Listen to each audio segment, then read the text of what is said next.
I'm here to talk about success. The first rule of success is to have a vision. You see, if you don't have a vision of where you go, and if you don't have a goal where you go, you drift around and you never end up anywhere. I mean, as you know, I was born in 1947 in Austria after the Second World War. So I was very fortunate that I stumbled onto my vision. And I didn't really like Austria when I grew up. I couldn't wait to get out of there. I couldn't see myself becoming a farmer or a worker in a factory or anything like that. Even though my parents wanted me to stay there and have a normal life. But that was their vision, not mine. My vision was totally different. I felt that I was born for something special, for something unique, for something big. Then one day I went to school. I remember I was 11 years old, and they showed a documentary about America. And there they showed in this documentary the huge skyscrapers, the high-rises, the huge bridges, the 6-lane freeways, and all of this stuff. And I said to myself, that's where I want to be. I don't want to be around here with these little farmhouses and these little buildings. I want to be in America. One day after school, I walked by a store in Graz. So I went inside and I looked around, and then I saw a magazine. I saw a bodybuilding magazine that had Reg Park on the cover. Reg Park was then a 3-time Mr. Universe. And I saw him on the big screen as Hercules. I read that and I said to myself, wow, this is the blueprint for my life. This is exactly what I want to do. I want to become a bodybuilding champion just like Reg Park. I want to get into movies just like Reg Park. And I want to make millions of dollars and be rich and famous just like Reg Park. Do you know how great it felt that I knew where I was going? Imagine the majority of people don't know where they're going. I knew where I was going, that I'm going to become this bodybuilding champion just like him. So it was just a question of how do you do it? I was so relieved, because when you have a goal, when you have a vision, everything becomes easy. So people always ask me, when they saw me in the gym in the pumping iron days, they say, why is it that you're working out so hard? 5 hours a day, 6 hours a day, and you have always a smile on your face. And I told people all the time, I said, because to me, I'm shooting for a goal. In front of me is the Mr. Universe title. So every rep that I do gets me closer to accomplishing that goal, to make this goal, this vision turn into reality. Every single set that I do, every repetition, every weight that I lift will get me a step closer to turn this goal into reality. So I couldn't wait to do another 500-pound squat. I couldn't wait to do another 500-pound bench press. I couldn't wait to do another 2,000 reps of sit-ups. I couldn't wait for the next exercise. At the age of 20, I went to London and I won the Mr. Universe contest as the youngest Mr. Universe ever.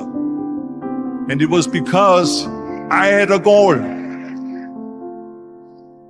So let me tell you something, visualizing a goal and going after it makes it fun.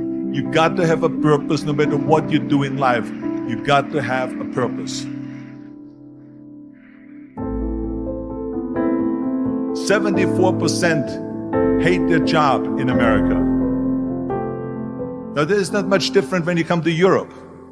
The majority of people don't like what they're doing because they're really not doing it because they didn't have a goal and they followed this goal. They just aimlessly drift around, and then all of a sudden there's a job opening, so they get that job because you have to work. But then when you work, it's a chore. It's work. It's not fun. So if you think about, only a quarter of the people really enjoy what they're doing in life. That is unbelievable if you think about it. So I felt so blessed that I knew what I was doing. It's like a medical student that studies and knows he wants to become a doctor. You know where to go. And the same thing is also in politics.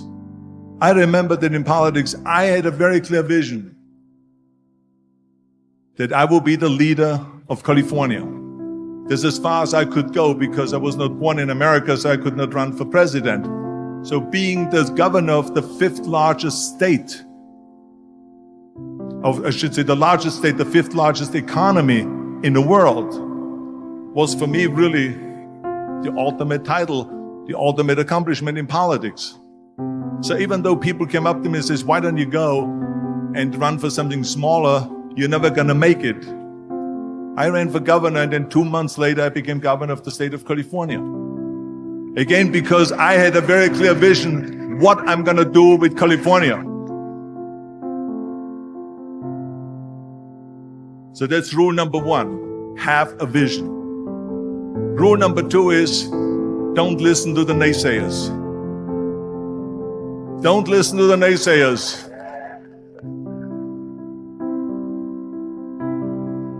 Everything I ever did, the thing that I heard out of people's mouth was, that's impossible. That can't be done. Or no. That is exactly what I heard, and of course I proved to the people that it can't be done.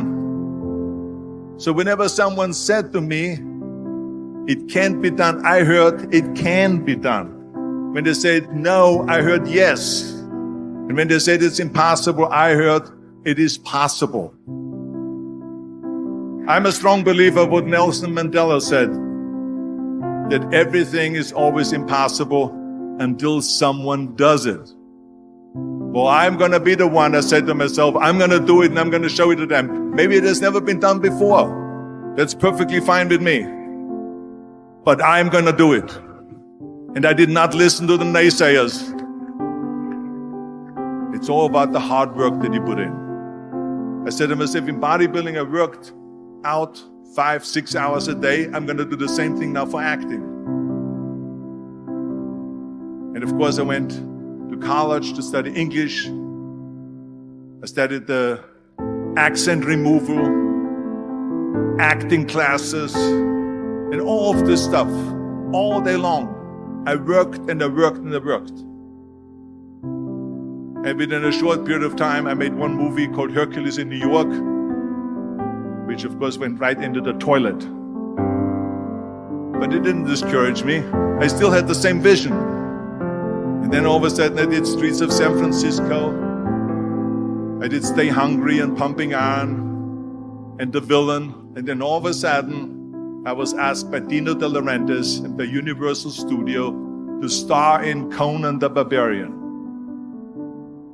And after I did Conan the Barbarian, the director at the press conference said to the press, the director was John Milius. He said to the press, if we wouldn't have had Arnold, we would have had to build one. So think about that. The very body that they said can never be sold because the time is wrong. A few years later, I'm doing Conan the Barbarian, and it was the #1 hit at the box office when it came out in the summer of '82. Think about that. And the director says, if we wouldn't have had his body, we would have had to build one. So all of a sudden, my body became an asset, not a liability. And the same thing was with Terminator. After we were finished filming Terminator, Jim Cameron said to the press, if Arnold wouldn't have had that accent and talked like a machine, I think the movie wouldn't have worked. So think about that. The body and the accent that they attacked was an asset. But I didn't listen to those losers. I didn't listen to them at all. It's just the reality of it is that you cannot listen to the naysayers. So this is a very important lesson for all of you. So when someone says, no, this is a stupid idea, you in your mind, you don't have to say it, but in your mind just say to yourself, you're an asshole. What do you know?